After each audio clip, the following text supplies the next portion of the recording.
Ei, Natália! Oi! E aí?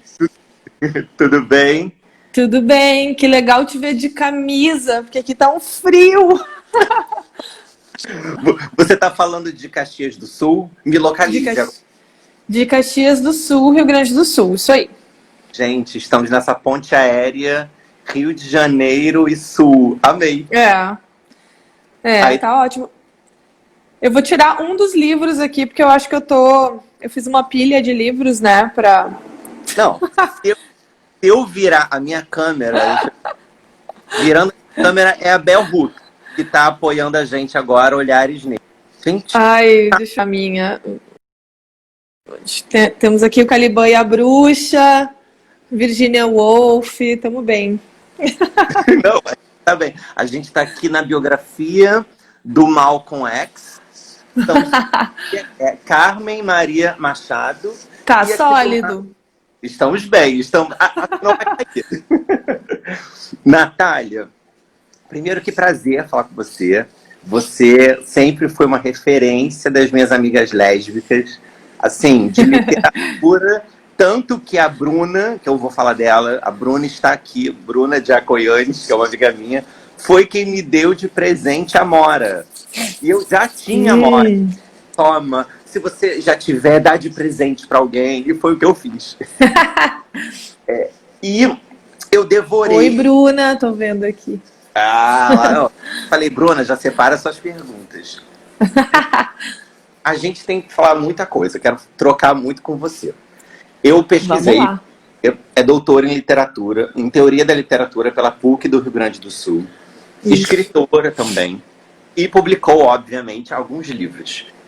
Como eu não sei da sua biografia inteira, eu acho que muita gente também talvez se interesse, né? Como que foi o seu começo como escritora? Você sempre escreveu desde pequenininha, foi incentivada pela família a ler? Como que surgiu essa paixão? Depois profissão, né? Bom, oi pessoal, primeiro de tudo, né? É um prazer estar aqui. Obrigado pelo convite, Felipe. Fico bem feliz de estar aqui mesmo. Ahn, Cara, assim, ó, o meu percurso, eu acho que eu sempre gostei de literatura, de algum modo, assim, de histórias. Eu tenho essa memória de quando eu morei com a minha avó, da minha avó me contar uns causos, que aqui no Rio Grande do Sul chama causos, né? Então, eu fiquei morando com ela um tempo, meus pais precisaram se mudar e organizar algumas coisas sozinhos na outra cidade, com meu irmão pequeno, e eu fiquei com ela, e para me distrair à noite ela me contava esses causos, né? E eu me lembro que a minha fascinação por literatura começou um pouco aí, com essa contação de histórias, né? E eu sempre fui aquela criança curiosa, assim, que gostava de contar histórias, de ficar ouvindo e de rabiscar algumas coisas. Então eu sempre tive caderninhos para escrever poemas, historinhas, né?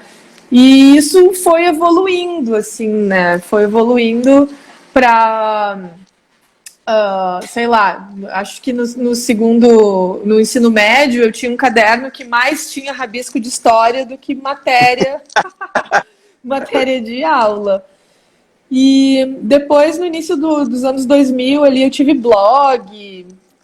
Aí eu comecei a publicar algumas coisas em jornais, alguns concursos literários, e aí meio que eu vi que dava para levar isso.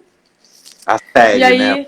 aí, e aí em 2012 rolou a publicação desse livro aqui, que é o meu primeiro, que tu Ah, deve ter esse aqui, né? tem aqui. Essa Gente, aqui é a primeira versão.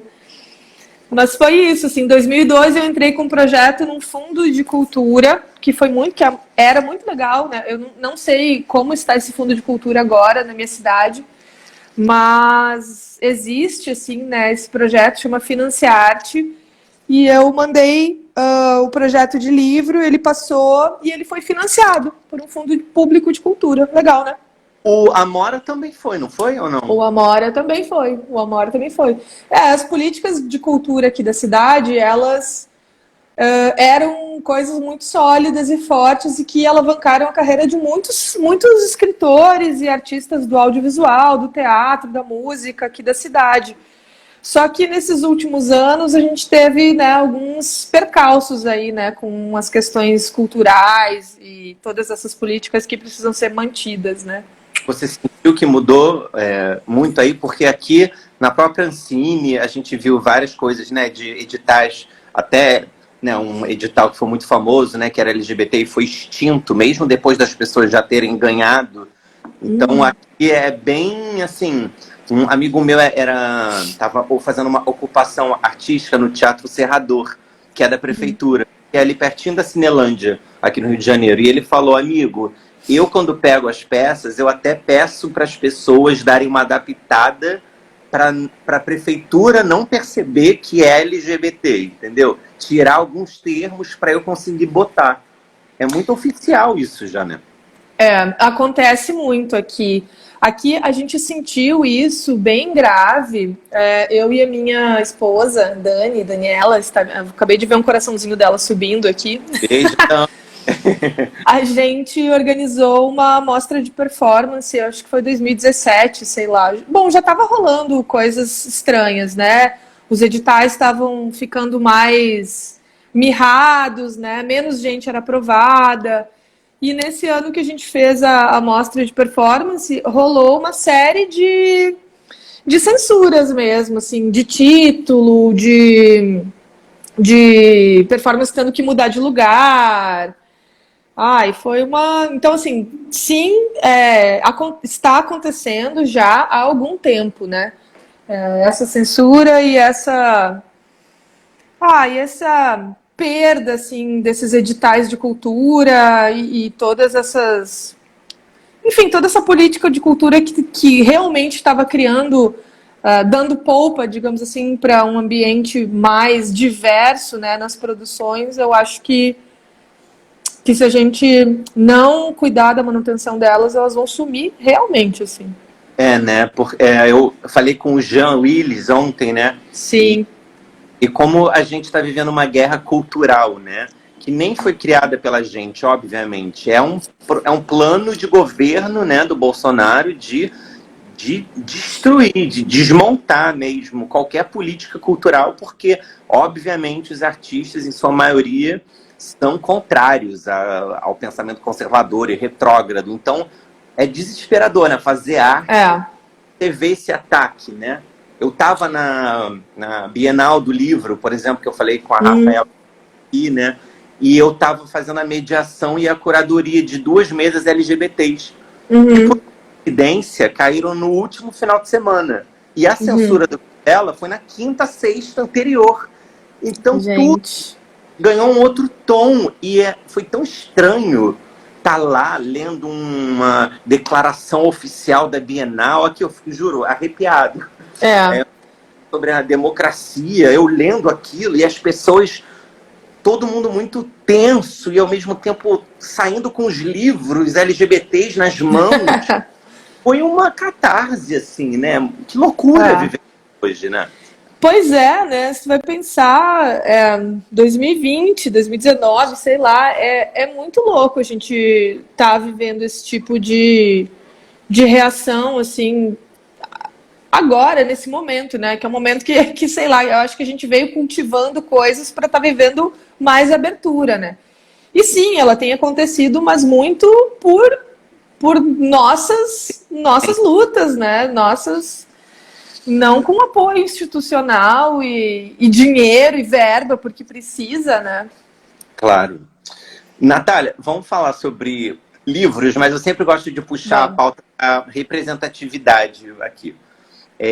Você crescendo, né, como uma mulher, você se denomina lésbica, bissexual? Só para eu não ter nenhuma gafe.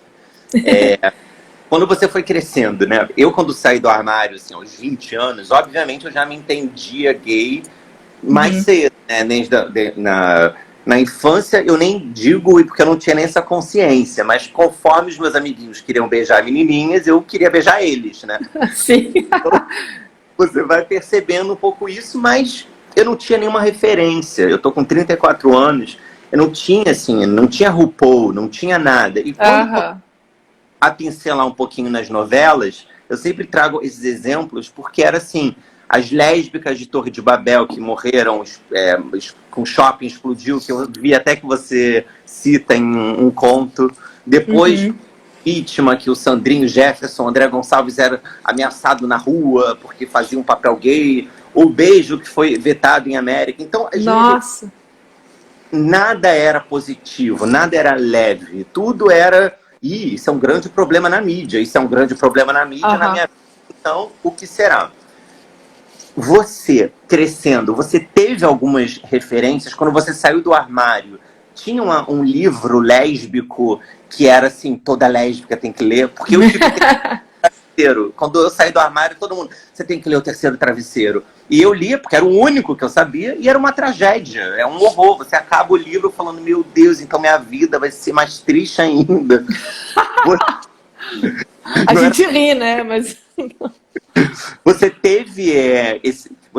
teve alguma referência durante a sua infância, adolescência, quando você começou a se perceber, tinha alguma coisinha que dava para buscar ou não, né? E quando você saiu do armário, quando você se aceitou, né? Enfim, assumiu, se teve esse primeiro contato, essa busca, tipo, sou lésbica, agora eu vou procurar tudo que tem de lésbicas para me ajudar.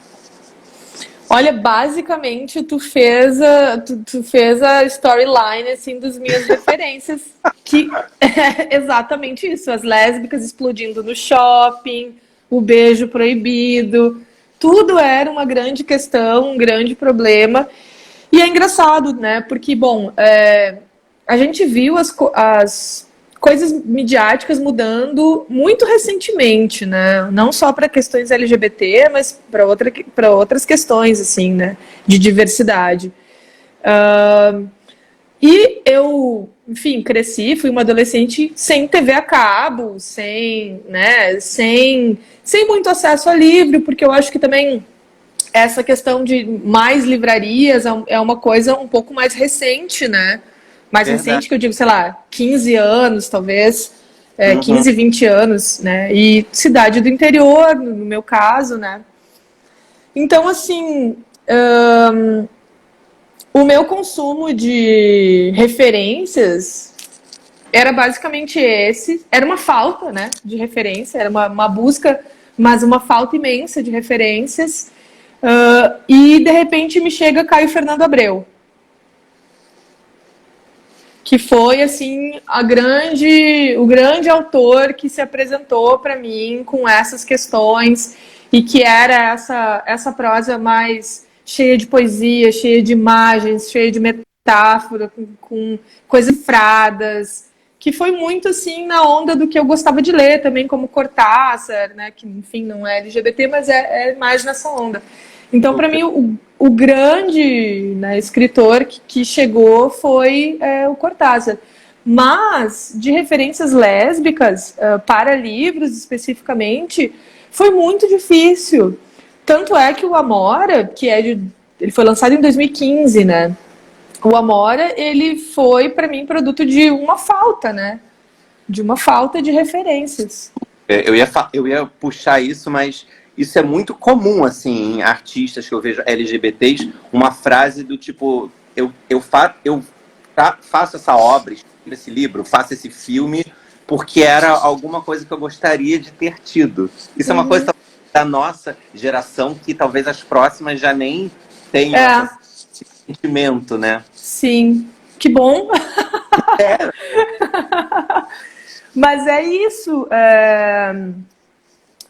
porque não era. Vi uma pergunta aqui. Sarah Walter? Qual que é o nome dela, da Sarah W? Eu acho que é Sarah Walter. Tem várias perguntinhas aqui, eu amo, que é o terceiro travesseiro, quem nunca? Dentes de mulheres apaixonadas, estereotipado bastante, e depois aqui um continho de Amora. Bruna, já vou segurar essa perguntinha, vamos falar. Então fala. Isso assim, eu comecei a pensar no Amora em 2012, 2013, por aí. Eu decidi que eu queria escrever um livro com protagonistas lésbicas e essa era uma questão para mim, porque eu não achava, eu não sabia como procurar. Né, a gente vai adquirindo ferramentas e eu acho que muitas coisas mudaram nesses últimos 7, 8 anos, 5 anos, talvez, assim. Depois que eu escrevi o Amora, enfim, claro, né? Daí eu já conhecia algumas autoras, conhecia Cassandra Rios, conhecia, sei lá, algumas referências que pipocavam, assim. Porém, depois que eu publiquei o Amora, eu comecei a ser muito chamada para falar sobre literatura LGBT e tal, né? E, gente, eu realmente não conseguia chegar nas autoras. E pensa, 2015 ali. É muito Então, perto. é muito perto. Tanto é que eu tive que começar um projeto de pós-doutorado, que eu desenvolvo agora, que chama Geografias Lésbicas, para realmente me dedicar à procura de autoras LGBT, assim, e suas produções. Então, agora, vamos dizer que eu tenho um número considerável, assim, de produções, né, de autoras, nomes de autoras, e estou tentando, enfim, procurar mais referências. E aí se apresenta uma questão, né? Porque você percebe que essas referências existiam todo o tempo e que ou elas estavam apagadas, né? Ou a sexualidade dessas mulheres tinha sido apagada, ou essa produção não circulava tanto no grande mercado editorial, né? Eram coisas que você tinha que procurar muito para descobrir. Então, são várias questões que vão se desdobrando, né, desse problema de a gente não ter essas referências. E é curioso você falar isso, porque eu lembro que quando eu falei com a Mara Moira, né, ela também falou várias coisas sobre a literatura trans que eu não fazia a menor ideia. E ela agora vai dar um curso sobre literatura LGBT na semana que vem. Então você falou desse projeto, eu falei, gente, se você algum dia fizer um curso sobre literatura lésbica, vai bombar. Porque é isso, né? A gente agora também está vindo uma geração que está muito resgatando, eu acho, muita memória, história, né? E a gente está num momento muito diferente também, né? Sim, e existem ferramentas agora para você fazer essa recuperação. E existe interesse também dessas editoras, existe como você buscar, existe pessoas traduzindo. Tem muita coisa. Os blogs, eles tiveram um grande papel, assim, na divulgação de textos de autoras que talvez não circulassem enfim, nas editoras, né? Eu sei que a Diedra falou, ela deve estar aí. Alguém mencionou o projeto Lettera, eu acho que é esse, né? Que também tem um monte de referências, e é isso, né? O Lesbicult, que é um perfil muito legal aqui também. Sigo. Muito legal. Tem a editora Vira Letra também, que publica, inclusive, a Diedra, que é, tipo, muito legal também. Tem muita coisa. E uma coisa que eu acho interessante, que eu, pelo meu canal, fiquei vendo muito, é como proliferou muita literatura young adult.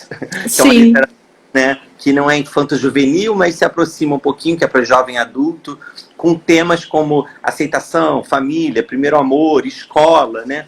E isso é uma grande mudança, porque se a gente só tinha também livros mais adultos e tristes e trágicos, a gente muda, né? Hoje a gente tem para uma adolescente jovem que quer ler um romancezinho adolescente, né?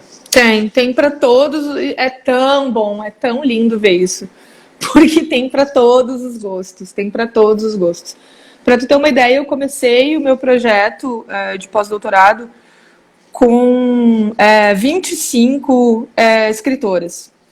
Em metade de 2017. 25 escritoras, lá pelo final de 2017 eu tinha 50, 60 nomes. Hoje eu tenho 482, eu acho que é isso, nomes de autoras. E eu tenho certeza que eu vou continuar achando muito mais, né? Então, se tem 482 autoras que eu consegui encontrar, isso sim, mapeando o mundo, né, pelo mundo. Tu imagina o número de obras, né? O número de livros, o número, enfim. É muita coisa. Pois, já são quase 1000, né? É ótimo isso, é lindo ver isso. Não, realmente tem muito aqui. Agora, uma outra coisa especificamente comunidade lésbica, se a gente puder falar assim, que é a questão da invisibilidade. Por que eu falo isso? Eu recebo muitas mensagens aqui no Leio LGBT falando um pouquinho sobre eu não conheço livro lésbico, tem algum? Aí eu falo, uau, né? Como eu sou privilegiado também de ter acesso aos livros, né? Como livros ainda são elitistas, ainda é caro. E mesmo quando a galera fala, ué, mas é o preço do cinema. Tá, mas o cinema é muito mais cultural, imposto a galera aí do que durante uma hora você lê. Livro é chato, livro demora, livro é caro. Você vai numa livraria, é um ambiente que não é popular. Você chega e tem uma aura. Então, tem essa dificuldade. E se a gente for pegar a história também do nosso movimento aqui no Brasil, né? A sigla era GLS, depois virou GLBT. E teve explicação mesmo das lésbicas de, assim, tirar um pouco esse protagonismo do G, né?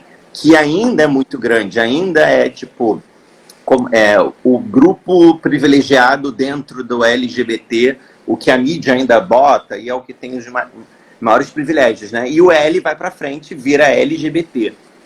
Você sente que essa literatura lésbica, ela tem esse, quer dizer, não de qualidade, mas que ela está um degrauzinho abaixo do que é propagado?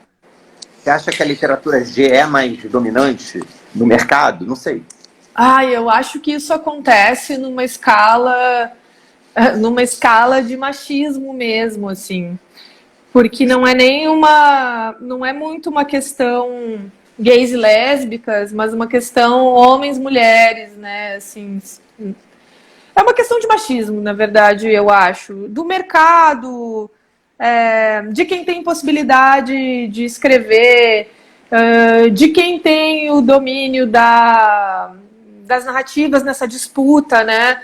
Se a gente pegar a pesquisa da professora Regina Del Castanho, lá da UNB, ela vai fazer 20 anos, né? 20 anos, eu acho que ela fez. Pegando quatro das maiores editoras do Brasil e vendo quem são os escritores de romance nessas editoras, né? Tu vai ter 80%, acho que era um pouco mais de 80% de homens, e de homens brancos, héteros, cis, do eixo Rio-São Paulo. Então, assim, é uma literatura muito restrita, é quase uma literatura de nicho. É o nicho homem, branco, cis, hétero. Esse né? E então, assim, até você desmantelar todo esse mercado, né, é uma viagem. Então, sim, é óbvio que as mulheres elas vão estar um pouco mais escanteadas, um pouco não, né, bastante mais escanteadas nesse, enfim, em toda essa produção. Eu acho, posso estar sendo muito poliana, mas eu acho que as coisas andam mudando. Olha, Alice, oi, Alice, olha só, isso é uma prova que as coisas andam mudando, né? Séries feitas, dirigidas, produzidas, atuadas por mulheres lésbicas, livros, eu vi várias escritoras, vi a Gabriela aí, vi a Maia. Então, assim, eu acho que uma coisa que faz essas dinâmicas mudarem é a ocupação de certos espaços de poder, né? Certos espaços que as pessoas estão ocupando para dar as cartas, né? Para fazer as produções certas, chamar as pessoas que precisam ser chamadas, variar.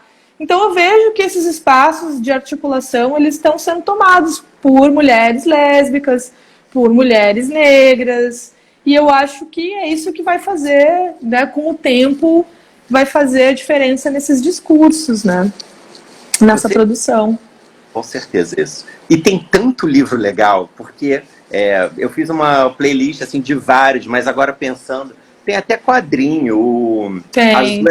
Mais quente em quadrinho. É sensacional. Sensacional. Tão bom quanto o filme. Eu achei incrível e mais pesado até que o filme tem uma virada ali do suicídio de uma delas. Tem um que eu amo, que é O Enterro das Minhas Ex. Sim. É muito divertido, uma besteirona, mas é fofa, engraçada, é quadrinho. Tem dois outros, porque eu amo quadrinho agora também, tô louco nessa, que é da Alison Bechdel, que é Sim, o Fan Home. E Você Aham, é Minha Mãe. Tipo, tem muita coisa a ser fuçar. Astrid tem. Jones, Os Dois Mundos de Astrid Jones, também, que é ela saindo do armário, A Primeira Vista, do David Levitan. Tem Tem várias muita coisa. muita coisa muito legal. Tem da Diedra, tem Incontáveis, tem um acervo enorme da Vira Letras, né? A Gabriela, Aham. ela ganhou agora o Mix literário, né? Com o livro dela. Tem muita. Sim. E falando nisso de literatura jovens e finais felizes, porque vamos falar um pouquinho sobre seus livros, cada um, mas eu tive uma sensação assim que o Recortes, quando eu li, era um, quando eu acabei o livro, eu estava numa. Eu não sabia meio descrever como eu estava. Era tudo assim, eram os espaços, eram os vazios, era o que era, mas não era. Quando eu peguei o Amora, que faltam 50 páginas que eu não consegui terminar, eu parei ali no de uma mulher que eu. Enfim, eu achei você tão engraçada, Natália. Eu esperava que o Amora fosse também assim, uma coisa mais etérea, porque a capa também ela é marrom, tem aquelas estátuas. Eu falei, Aham. vou ler aqui uma literatura que, né, sobre mulheres, Idade Média. Eu gargalhava.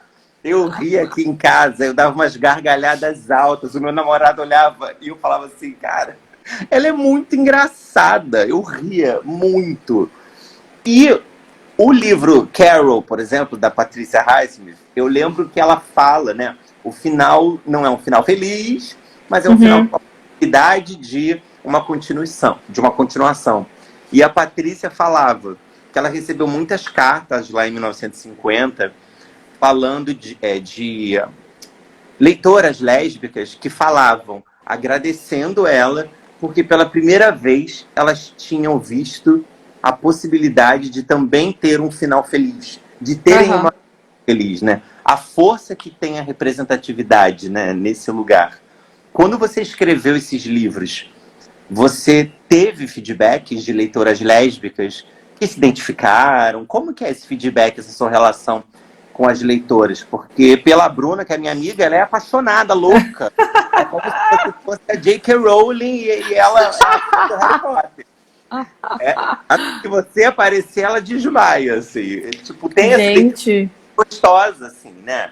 Com essa autora lésbica que faz uma Uhum. literatura assim. Olha, eu sou engraçada, realmente. Não parece dizendo assim, mas eu sou. Você é com certeza. Mas isso dos finais felizes, né? Vamos por aí primeiro. Tem essa história, né, do Carol e tal, e da Patrícia, né? Mas eu acho que também tem vários tipos de final feliz, né? Um final feliz para uma lésbica não é necessariamente um final feliz romântico, né? Pode ser outro final feliz, sei lá. Quando eu fui escrever o Amora, eu pensei muito nisso, né? No que eu queria contar e como eu queria contar, porque o foco quer dizer, tem contos que são sobre relacionamentos, né, entre duas pessoas, mas tem uns contos que é sobre um relacionamento teu contigo mesmo, com as tuas descobertas, né. Por exemplo, tem um dos contos que eu gosto muito, que é o Flores, Ferro Retorcido, que é... Preferido da Bruna, tá? Ela nem Ah, é? gosta dela. Falando. É o preferido dela. E é muito maravilhoso. É muito Então, bom. ele é um conto que, assim, se não fosse o ponto de vista de uma criança ali, seria terrível, né? Porque é um conto sobre Feito, né? preconceito, com uma palavra horrível e que a garotinha lá ela não sabe o que significa e a machorra, exatamente, Aline.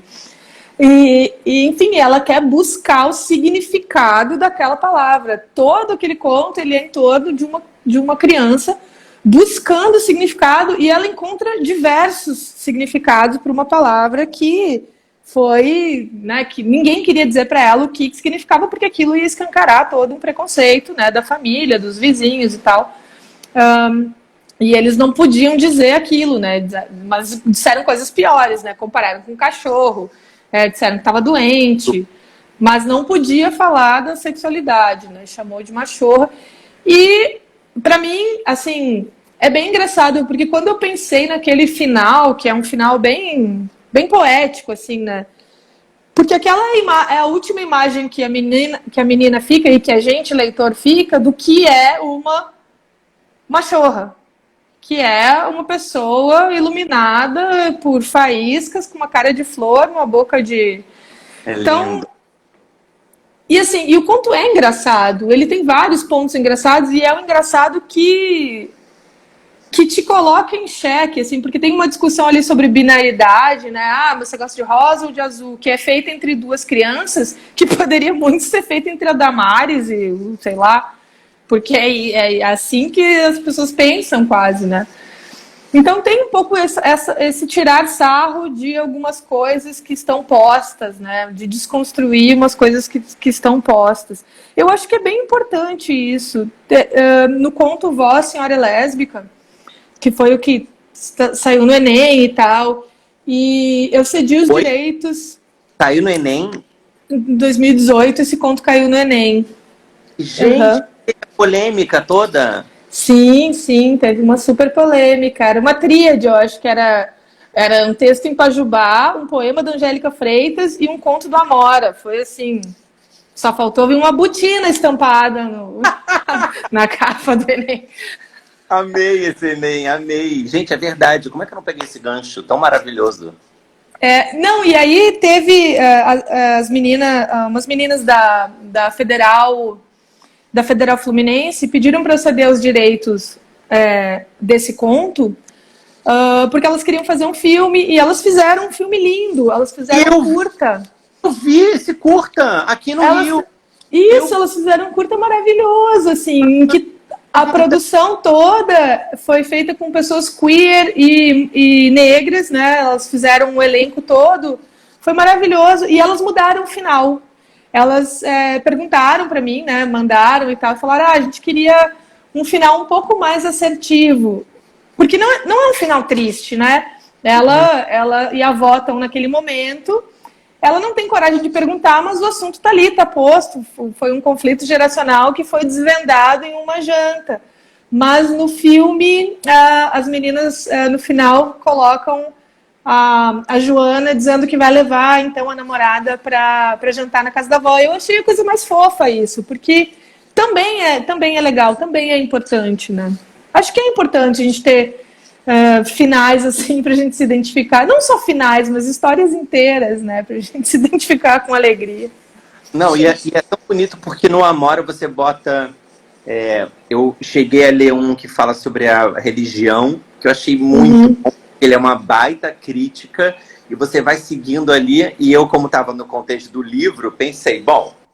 Sim, uma hora vem. Uma coisa vai acontecer. E quando chegou no final que ela fala, vem Leila, eu falei, cara, vem Leila, tinha que ser um bordão, assim, porque é tão maravilhoso. Vem Leila, e aí aquele climão, e aí você ainda subverte, faz, mesmo estranho, continuaram a fé dele, sabe? Então, tem realmente uma construção que você faz, e eu queria perguntar também sobre isso. Eu sou roteirista, já escrevi peças, curtas-metragens e tal.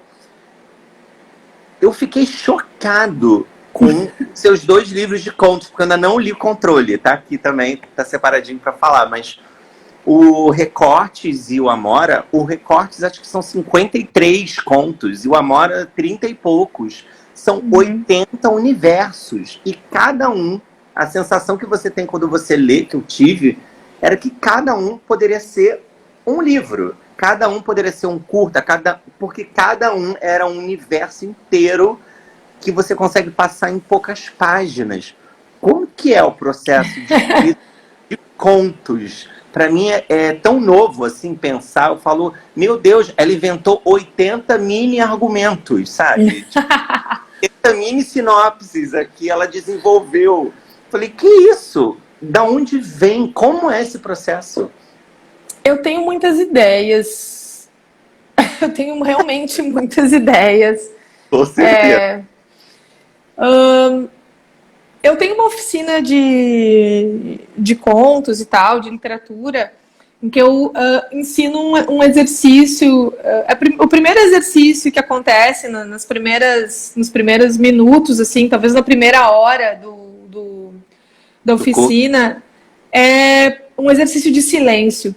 Porque eu era tão louca de anotar tudo, assim, meu Deus, eu tive uma ideia, daí eu saía anotando e tal. E às vezes eu estava anotando e daqui a pouco eu olhava 3 folhas antes, era a mesma ideia que eu tinha anotado, porque as coisas elas voltam, se elas são importantes, elas vão te acometer de alguma maneira de novo. Então eu meio que vou deixando isso afundar em mim. E às vezes eu faço uns pequenos exercícios assim de... Eu tento levar a literatura como um exercício diário. Então, todos os dias eu escrevo alguma coisa, eu me proponho a escrever alguma coisa a partir de algum exercício que pode ser de ponto de vista, de descrever um objeto de uma maneira que ninguém nunca pensou, de pensar num ponto de vista, de pensar em descrever aquilo com uma outra abordagem sensorial. Então, eu sempre me dou esse tipo de exercício, porque... Não sei, às vezes eu tenho a sensação de que, na verdade, eu estou escrevendo sempre a mesma história, mas com palavras diferentes. Gente, mas então você engana a gente muito bem. Pode ser. Não, mas eu sei que tem, enfim, são contos muito pequenos, né, alguns, né, e eles realmente se fecham ali naquela fotografia, né, naquele recorte. Mas... a intenção, eu não sei explicar direito, mas são esses processos de exercício mesmo, um exercício diário. Não, acredito totalmente, continue fazendo o que você faz. É incrível, juro, é incrível. Eu fiquei assim, é livro que eu vou dar de presente para pessoas, amigos héteros também, não tem problema nenhum, porque é isso, é uma dramaturgia, uma literatura muito boa. Fiquei muito orgulhoso, assim, realmente, fiquei parabéns. Obrigada. Vamos falar sobre cada um pouquinho para a galera que está aqui? Ó, esse aqui foi o primeiro, que é uma coletânea de contos também, que eu falei, recortes para um álbum de fotografia sem gente. E já me dá um pouquinho, porque você bota recortes e depois bota tudo no singular. Um nervosinho de álbum de fotografias sem gente. Mas, que eu, assim, lendo, me passou muito essa sensação meio de solidão, de vácuo, de vazio do entre. Mais do que o meu e o seu, é o que está acontecendo aqui, é o balão que voa. Eram umas imagens, e é isso, contos muito curtos, que me levavam para imaginar uma parada muito forte. Como que foi o processo desse? Eu sei que está aqui na capinha, você ganhou o prêmio Açorianos em 2013, com ele. Como que foi esse processo para esse aqui? Qual foi o mergulho, assim? O que você vomitou aqui? Para onde você foi? Acho que o Recortes ele tem um pouco desse processo de ser desse processo de primeiro livro, que é aquele livro que um pouco você junta uma produção muito esparsa, assim, né? Então, o Recortes ele saiu em 2013, mas eu tenho contos aí, sei lá, do início dos anos 2000, talvez, né? Eu fui... Não sei o que aconteceu. Voltamos. E eu amei que você mandou aquela mãozinha falando e ela tá ali, tipo... Felipe, estou aqui. Gente, a minha internet tá muito ruim. Inclusive, resolvi fazer a live aqui na cozinha, porque é onde pega melhor. Não, aqui eu tive que tirar o Wi-Fi, que também tá horrível, e toda a live é gastando meu 4G. Ai, gente, vamos aproveitar bem, então, isso. Não, tá ótimo. Então, o Recorte, você estava falando que era seu primeiro livro, então, né, esse primeiro momento de juntar tudo, e vamos lá.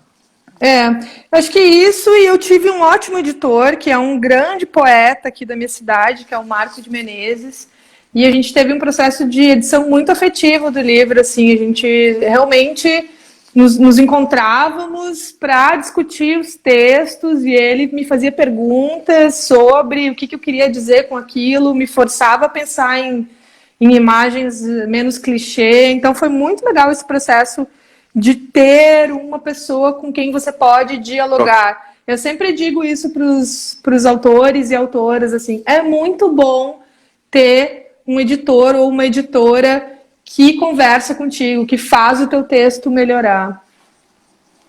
Maravilhoso. Vamos falar, então, agora de um que a prova de que eu estava lendo. Amora, que é um outro livro de contos seus, que também foi feito a partir de um edital público, né? E que também foi premiado, né, no Prêmio Jabuti, em 2016, agora. Uhum. E o Amora, se eu não me engano, foi traduzido já, né? E vai ser publicado nos Estados Unidos e no Reino Unido, né? Que eu achei sensacional, assim. Muito maravilhoso. Parabéns, congratulations. Thank you. Fico bem feliz com isso. Aqui tá a versão dele American. E é muito American esse livrinho assim, esse formato. Eles fizeram uma coisa maravilhosa que eu até tenho que lembrar de pedir, porque isso aqui, na verdade, é aquelas jaquetas de papel. O meu não, porque o meu é a cópia adiantada. Mas era uma jaqueta de papel e a capa é dura, maravilhosa, assim. Ah, lindo. Quero muito. Mas fala, como que foi o processo para isso? Porque esse assim, é o xodozinho de muita gente, né? Principalmente de mulheres, né? Porque é muito representativo. Sim, o Amora, ele foi meio isso que a gente estava falando, o produto de uma falta, né? Eu queria... A minha decisão era, eu quero escrever histórias com protagonistas lésbicas. Esse era o ponto inicial, assim, do livro. Daí eu pensei, bom, mas eu quero protagonistas lésbicas não fetichizadas, não sexualizadas. Na verdade, eu quero que as histórias gravitem um pouco distante da sexualidade. Tanto é que quando me perguntam, assim, sobre a questão temática, né? Ah, seus livros sempre têm temática LGBT. Eu falo, o que é uma temática LGBT? Né? Porque a nossa vida não é uma temática. É muito difícil tu dizer que o Amor é um livro temático, porque tem muitas histórias aqui. São muitas coisas, não dá para dizer que é temático. Então eu vou por dizer que são protagonistas lésbicas, né? De várias idades, de várias cidades, de várias caminhadas e com várias questões, né? Então tem criança, tem idoso, tem pessoas... As idosas é tão lindo, agora há pouco é tão fofo que você vai entendendo que elas são velhinhas e estão ali juntas, uma tá preocupada quando a outra vai morrer. É isso, você vai desde até a idosa, até o tesão, até as amigas no bar que a Chica tá traindo a outra. Gente, eu vou falar sério, eu ria alto. Tem uma piada que você fez de escrever uma peça que acho que é uma troca de e-mails, né? Dramaturgia. Sim, dramaturgia hermética. Gente, essa que ela fala, mas eu queria escrever uma peça assim, assado, assado, assado. Pena que a Yasmina Reza já escreveu. Essa eu ri alto, eu parei, eu falei, cara, não acredito que ela fez isso. Sim, não, e essa, assim, a dramaturga, né, hermética, esta narradora é uma narradora super, coitada, ela tá num baita conflito, né, interno, mas ela é super pedante, ela é super clichê, e ela fica mandando aqueles e-mails pra amiga, e a amiga querendo ajudar, e ela claramente não querendo ser ajudada. Então, assim, eu também tentei construir essas narradoras que às vezes a pessoa não vai gostar, não vai se identificar. E, se bem que, assim, bastante gente compartilha trechos do Dramaturgia Hermética, porque ele realmente tem uns trechos muito bons. Mas é uma narradora que eu fico assim, Não, é incrível, gente. Esse aqui é incrível. Agora, vamos falar sobre outros que não são contos, que eu tô aqui... Tá bom. Nem sei se a temática é ótima, né? Nem sei se lésbicas. Vamos falar sobre Controle, que eu também... Você não cansa de ganhar prêmio, né? Acho que você acorda e fala... Ai, você já se acostumou, Natália? Ai, credo. É muito legal, é muito legal, né? É um reconhecimento. exato, né? Ter reconhecimento é muito legal. É muito bom. E você ganhou o prêmio Vivita Cartier, que também Esse nome é maravilhoso. Não, Eu amo esse nome. Vivita Cartier, que é do concurso literário aí de Caxias do Sul, né? Exatamente. É um concurso de Caxias. Enfim, como pesquisadora, já fiz um trabalho sobre esse concurso. E ele é um concurso muito legal e muito bonito, porque ele é um dos mais perenes do estado. Ele tem 54 anos já. E é um concurso que sempre premiou originais. Inclusive, foi o primeiro concurso que eu ganhei em 2008, com um conto. Ele premiava, assim, né, contos, crônicas e poesias inéditos. E aí, como a cidade começou a ter uma produção de livro, eles criaram a categoria Vivita Cartier para premiar a obra. E Vivita Cartier é o nome de uma das primeiras poetas da cidade. Então é muito legal tudo. E o livro, ele é sobre o quê? Controle.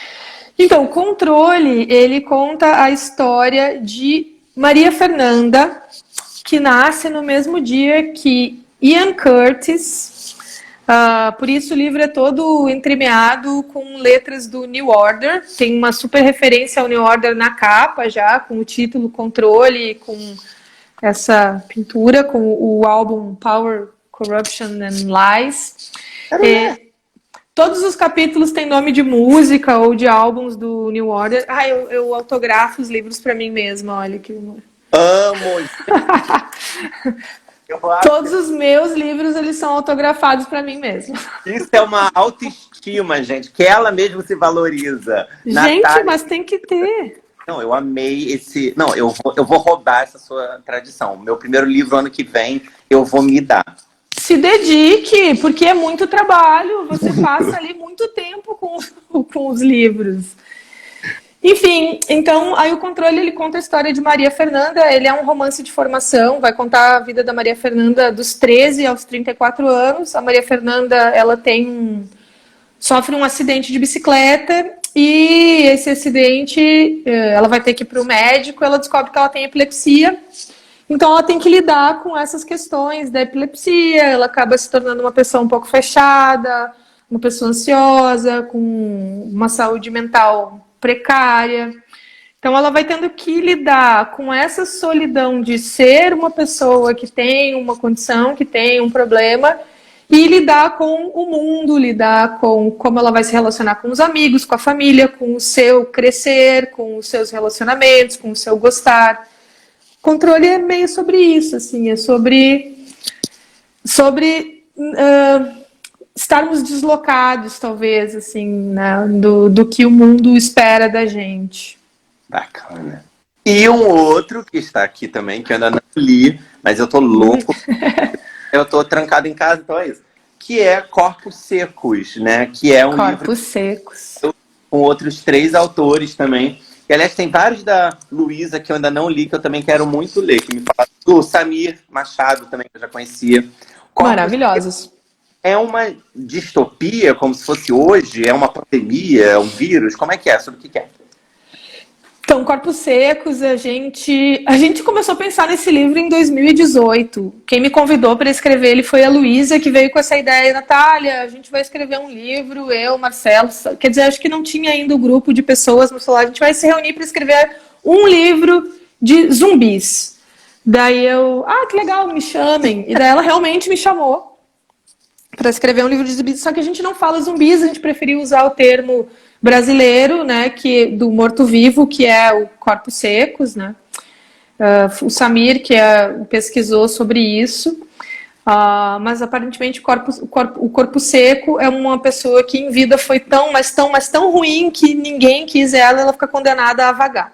Mas não é sobre isso o livro é o seguinte: num Brasil de uso descontrolado de agrotóxicos, alguma coisa dá errado.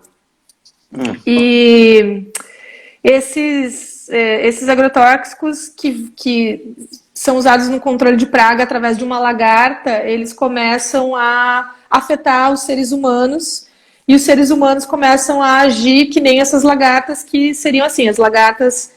Isso existe, essa lagarta existe na Embrapa mesmo para controle de pragas. Você vai lá, bota na plantação, daí ela explode, ela vai secando, explode, e esses esporos, eles controlam, né, a praga.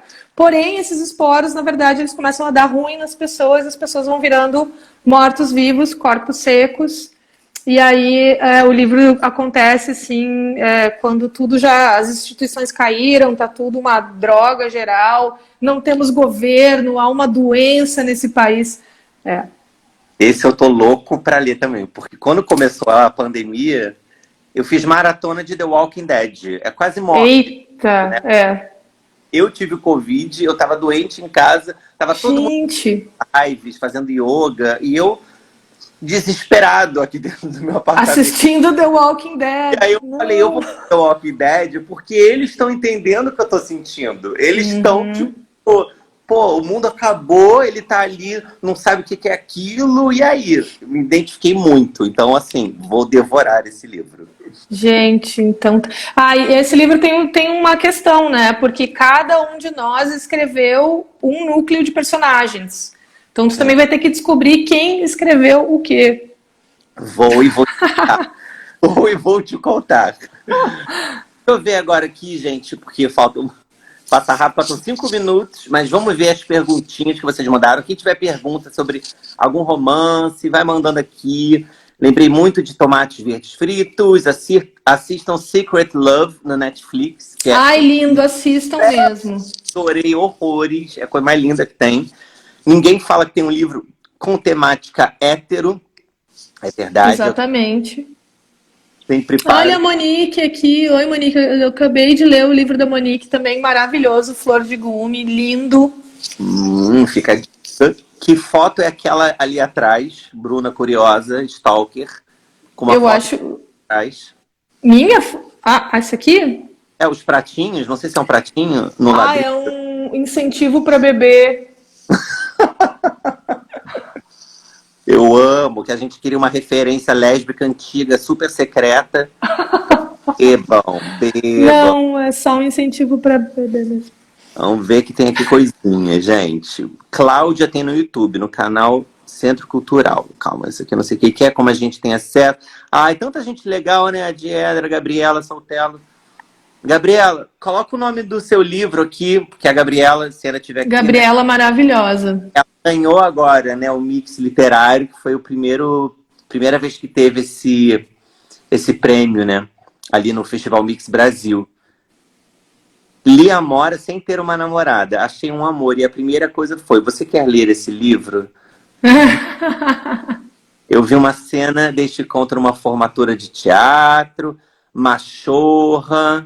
Uma cena desse conto numa formatura de teatro? Sério? Que legal. Da onde? Controle me pegou de jeito. Controle ganhou um prêmio. Vários perfis da letra L foram citados aqui.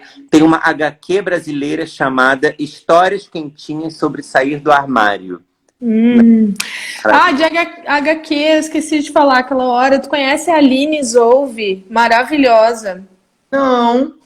Aline Zouve. Maravilhosa, tem o Instagram dela. HQs maravilhosas, adoro. Saiu agora a Pão Francesa, acho que é a última dela, mas ela tem um trabalho lindo. Eu tenho. Tenho. Maravilhoso, maravilhosa ela é. Vou pegar para ler. Perguntinha aqui. Você ganhou o prêmio mais tradicional e importante da literatura brasileira. Provavelmente uma referência ao Jabuti. Né? Como você se sentiu a ver os veículos de comunicação noticiando a derrota do Veríssimo ao invés da sua vitória? Sempre tem essa pergunta. Essa manchete ela ficou marcada, né? Porque foi uma manchete do Globo que foi... A Desconhecida que superou o Veríssimo e Fonseca, né?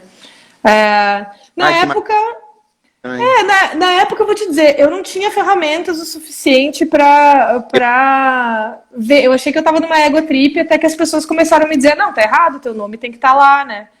Aconteceu uma coisa similar agora com a Olivia Torres, né? A atriz, saiu uma reportagem com ela, e aí o título era... Lésbica aproveita a quarentena para falar sobre sexualidade. E ela fez uma coisa maravilhosa. Ela fez um videozinho no Instagram dizendo: ai, gente, eu queria dizer para vocês que agora meu nome é lésbica, ele não é mais Olivia. E eu achei de uma espirituosidade Porque na época eu não tive esse. E ó, faz pouquíssimo tempo, hein? Faz só 4 anos. A gente já andou, né, com isso. Muito. Não, e a Olivia é um amor. Eu participei de. É. Ela fez a novela que eu escrevi também, né? Totalmente Demais. Ela é maravilhosa. Isso, tá passando. Outra no conto Flor, Flores, Ferro Retorcido, é um caos da sua avó? Aconteceu com você ou é imaginação mesmo? Olha, vários contos têm muitas coisas minhas. Por exemplo, o Flor, Flores, Ferro Retorcido, aquele é o cenário da minha infância. Aquele é um lugar onde eu cresci. Que tinha uma mecânica, que tinha a casa dos meus pais, que tinha um mercadinho de chão batido numa rua de uma cidade, de uma divisa de uma cidade pobre, né?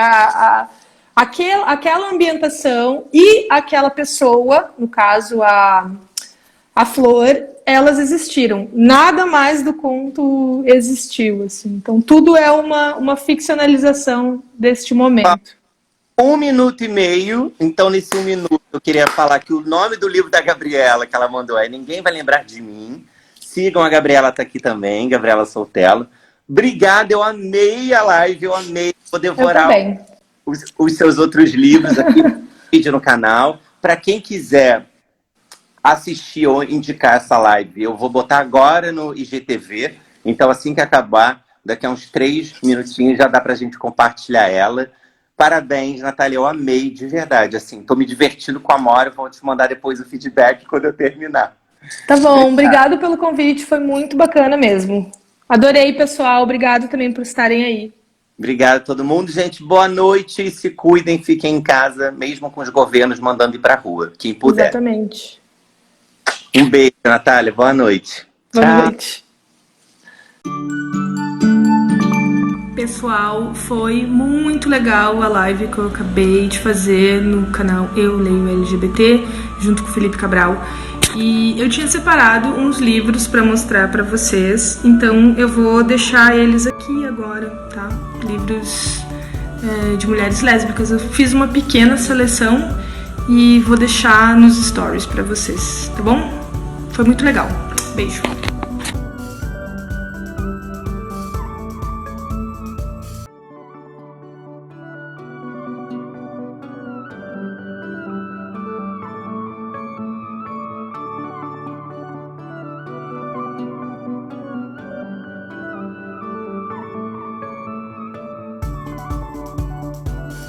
Esse que eu vou ter que fazer um pequeno filminho. Olha isso. Maravilhoso.